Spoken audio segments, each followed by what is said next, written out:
আমি কিন্তু এই যে তার বার্থডে গেছে, আমি কিন্তু তাকে একটা ফোন কিনে দিছি, আমি তাকে হাত মোজা কিনে দিছি, পা মোজা কিনে দিছি, তাকে বোরকা কিনে দিছি, এবং দেখবেন যে লাইভের পিছনে যে পবিত্র কোরআন শরীফ এটাও আমি তাকে কিনে দিছি।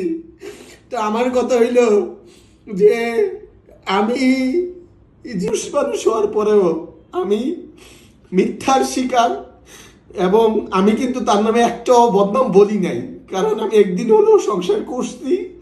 আমি কোনো বদনাম আমি বলবো না, কারণ পৃথিবীর সব মানুষের কাছে আমার ভালো হওয়ার দরকার নাই, কারণ আল্লাহ জানে আমি কোরআনের সামনে আমার কতটুকু সততা এবং আদর্শ থাকলে আমি কোরআনটা সামনে রেখে আল্লাহকে হাজির নাজির করে সবগুলো কথা বললাম।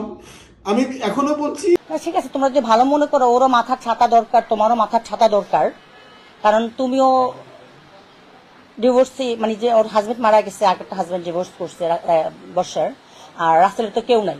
আমি জানি যে ওর কেউ নাই রাসেল, পরে শুনে ওর বোন আছে, সবাই আছে, বর্ষা বলছে যেটা আর কি, আমি জানি না, বর্ষা আমাকে যেটা শেয়ার করেছে।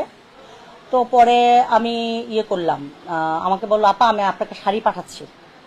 বর্ষা আবার যেই লাইভ করে একটা শোরুমে, সেখান থেকে আমাকে একটা শাড়ি পাঠাচ্ছে নীল রঙের।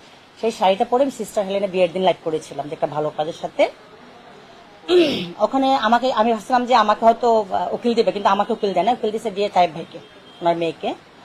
তো যাই হোক, কাবিনের সময় আমি বললাম তোমার যদি ভালোই বাসা থাকো, যেটা লাইভে সে বলছে, প্রেস কনফারেন্সটা আমাকে কে যেন পাঠাইলো, আমি বলছি যদি ভালোই বাসা থাকো তাহলে টাকার দরকার কি, তোমরা কাবিন এমনি করো।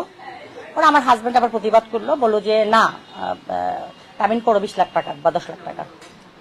Okay fine. আবার বর্ষাবার বললো না, আমি বলেছি যে যেহেতু ভালোবাসার বিয়ে, কাবিন ফ্যাক্ট না, মানে আমার হাজবেন্ডের সাথে কাবিন নিয়ে আমরা তো জীবনে সংসার ভাঙার কল্পনাই করি না, কাবিন বড় ফ্যাক্ট না, ঠিক আছে, কাবিন বড় ফ্যাক্ট না, ঠিক আছে। তো পরে আমার